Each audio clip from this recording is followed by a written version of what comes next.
Richard Scott Settler. Richard Scott (1605–1679) was an early settler of Providence Plantations in what became the colony of Rhode Island and Providence Plantations. He married Katherine Marbury, the daughter of Reverend Francis Marbury and sister of Puritan dissident Anne Hutchinson. The couple emigrated from Berkhamsted in Hertfordshire, England, with an infant child to the Massachusetts Bay Colony, where he joined the Boston Church in August 1634. By 1637 he was in Providence signing an agreement, and he and his wife both became Baptists for a time.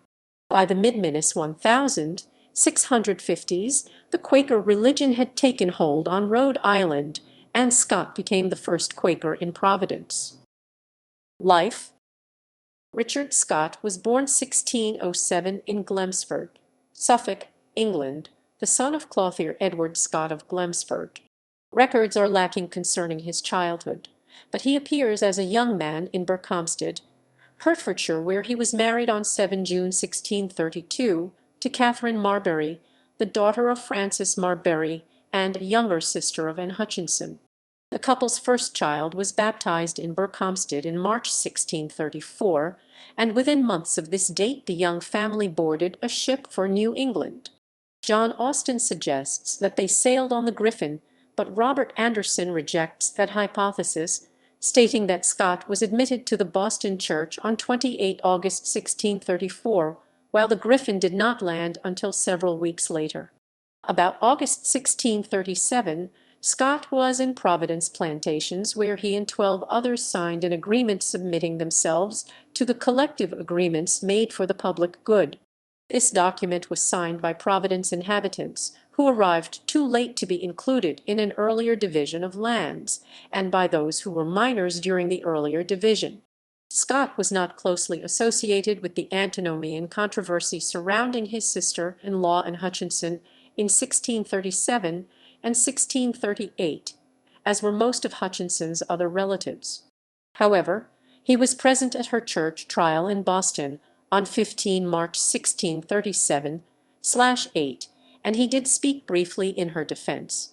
He experimented with non-Puritan religions, and his wife became a Baptist.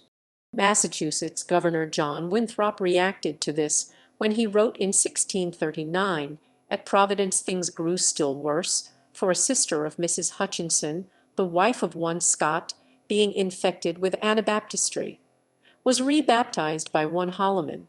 He went on to criticize the Baptists for denying infant baptism and having no magistrates. Difficulties as Quakers. Scott evidently accumulated a significant amount of land in Providence, since he paid more than £3 in tax, which was one of the highest amounts in the colony. He appears on a 1655 list of freemen from Providence, and it is about this time that he and his wife became converts to the Quaker religion. In September 1658, their future son-in-law Christopher Holder had his right ear cut off in Boston for his Quaker activism. Katherine Scott was present and protested that it was evident they were going to act the works of darkness, or else they would have brought them forth publicly, and have declared their offences that all may hear and fear. She was committed to prison for saying this, and she was given 10 cruel stripes with a 3-fold corded knotted whip. Scott's daughter Patience went to Boston in June 1659, aged about 11, to witness against persecutions of Quakers, and she was sent to prison. A short time later, their daughter Mary went to visit Christopher Holder in prison, and was herself apprehended and put in prison and kept there for a month. It appears that Katherine Scott drifted away from the Quaker religion by 1660, following a trip that she made to England. In September of that year, Roger Williams wrote a letter to John Winthrop of Massachusetts Bay Colony, in which he said, Williams waged a pamphlet war in the 1670s with Quaker founder George Fox. Williams did not agree with Quaker theology, and he published the pamphlet George Fox digged out of his burrow in 1676, in response to which Fox published the pamphlet A New England Firebrand Quenched in 1678. Included in Fox's work was a letter from Scott which accused Williams of pride and folly, and charged him with inconsistency in professing liberty of conscience, and yet persecuting those who did not join in his views. Richard Scott was dead by 1 July 1679, when his land was taxed.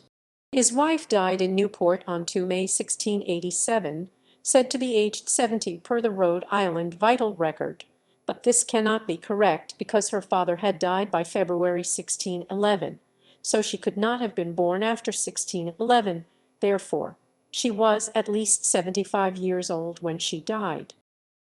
Family. Richard and Katherine Scott had 7 known children. Mary married Quaker Christopher Holder, and Hannah married colonial Rhode Island Governor Walter Clark, a son of earlier colonial President Jeremy Clark and his wife Frances Latham. Their grandson John Scott, Jr. married Elizabeth Wanton, who was a sister of colonial governors William Wanton and John Wanton. Also, their grandson Sylvanus Scott, son of John, married Joanna Jenks, the sister of colonial Governor Joseph Jenks. Their descendant Sarah Scott married Stephen Hopkins, who was a governor and chief justice of the Rhode Island colony and a signer of the Declaration of Independence. Ancestry of Richard Scott and Katherine Marbury. The ancestry of Richard Scott was summarized by G. Andrews Moriarty in 1944, referencing earlier works. The ancestry of his wife, Katherine Marbury, was well documented by John Dennison Champlin, Jr. in 1914.